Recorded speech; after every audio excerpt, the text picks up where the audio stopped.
महिलांना मिळण्यासाठी ही पहिली बैठक घेण्यात आली। तेव्हापासून 1911 पासून 8 मार्च हा महिला दिन साजरा करण्यात येतो। आपणही भारतामध्ये तेव्हापासून हळूहळू आपल्यापर्यंत आता पोहोचलोय। खरं तर 8 मार्च बाराळीमध्ये हा पहिलाच दिवस असेल, तेही संध्याताईच्या माध्यमातून आपण साजरा करत आहोत। ताई म्हणल्यासारखं प्रत्येक महिलांमध्ये काही ना काही गुण दडलेले आहेत, आपणाला ते बाहेर काढण्याची म्हणजे संधी मिळत नाही। जिथे कुठे संधी मिळेल तिथे महिलांना म्हणजे बरोबर त्या संधीचं सोनं करत असतात।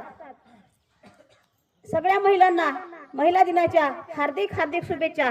संध्याताई, तुमच्या माध्यमातून, योगाच्या माध्यमातून जी महिलांना संधी मिळते, कधीच सावित्रीबाई फुले जयंती साजरी झाली नाही किंवा कधी 8 मार्च हा महिला दिनही साजरा झाला नाही, तरी आता आपल्या बाराळीमध्ये आजच 8 मार्च 115 वर्ष झालं। 115वी जयंती आहे या 8 मार्चची, जी आहे 8 मार्च साजरा होतोय, 115वा वर्ष आहे। पहिल्यांदा आपल्या बाराळीमध्ये हा साजरा होत आहे। संध्याताई, तुमच्या माध्यमातून हा आनंद साजरा होतोय, हे फार म्हणजे मोठं आमचं भाग्य आहे। एवढं बोलून मी माझे 2 शब्द संपविते। खूप खूप हार्दिक शुभेच्छा।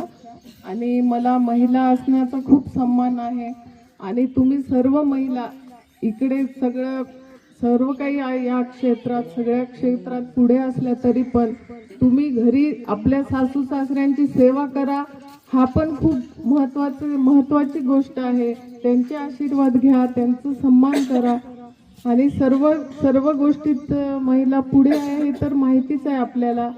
मला पण 2 मुली आहे, ती पण परदेशात आहे आणि ती शास्त्रज्ञ आहे आणि ती पण